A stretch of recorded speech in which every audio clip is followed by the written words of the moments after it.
Hi, my name's Ben, and I've been a leader and a manager in the tech industry in the UK and the US for about 25 years. I created this YouTube channel, Scruffy Leadership, for software engineers and other technical folks that are moving into leadership because I feel that there isn't anything like enough time or effort given to training new leaders. And I called it Scruffy Leadership because, well, that's what I want to explain in this video.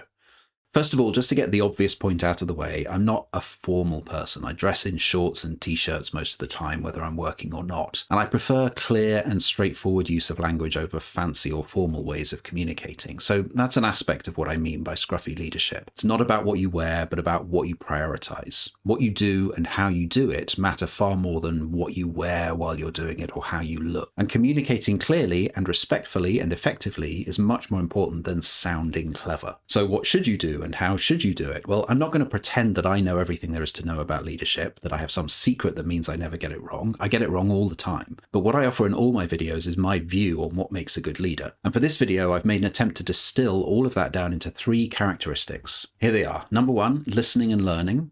Number 2, caring. Number 3, empowering and coaching. They're all interconnected and overlapping, so it's not really 3 separate items, but more like some kind of messy, complicated triangle. But for this video, I'm just going to simplify it into a straightforward triangle, or a 3-legged stool. If one of the legs isn't there, the stool can't stand up. In other words, it's my claim that if you don't exhibit all of these characteristics, you can't be a great leader. Let's start with listening and learning.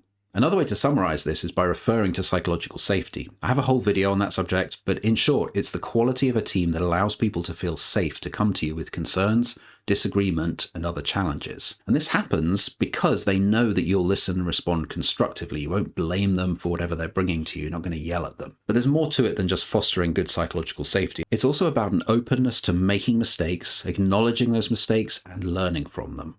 Scruffy leadership means not being afraid to make mistakes and then acknowledging and owning those mistakes rather than trying to hide from them. This is really the only possible way to grow as a leader, not by aiming to get everything right all the time and looking infallible, but by treating learning from mistakes as a natural part of the growth process.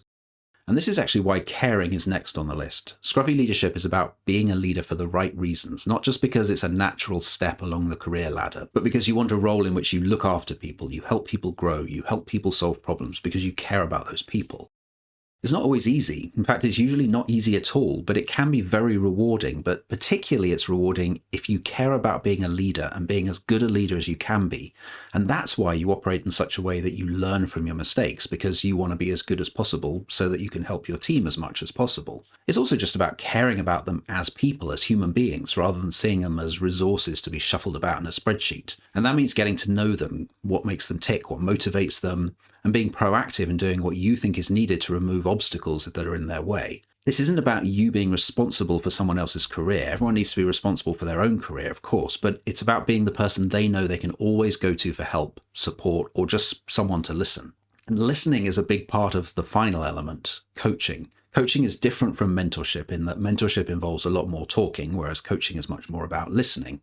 It's about helping someone to figure the answer out for themselves, where mentorship can often involve just sharing your experience. Both of these are useful, but coaching is the one that is the most empowering as it enables people to solve their own problems with a bit of a nudge rather than having their problems solved for them. Empowering your team is also about avoiding micromanaging, but making sure that the team has what they need to get the job done. So it's about trust. It's about you trusting your team. But just as important to all of this is that you operate in a way that enables your team to trust you. And that means listening, learning, caring, empowering, and coaching. For more on this subject of how to build trust as a leader, check out the video that's on screen now. Bye. See you soon.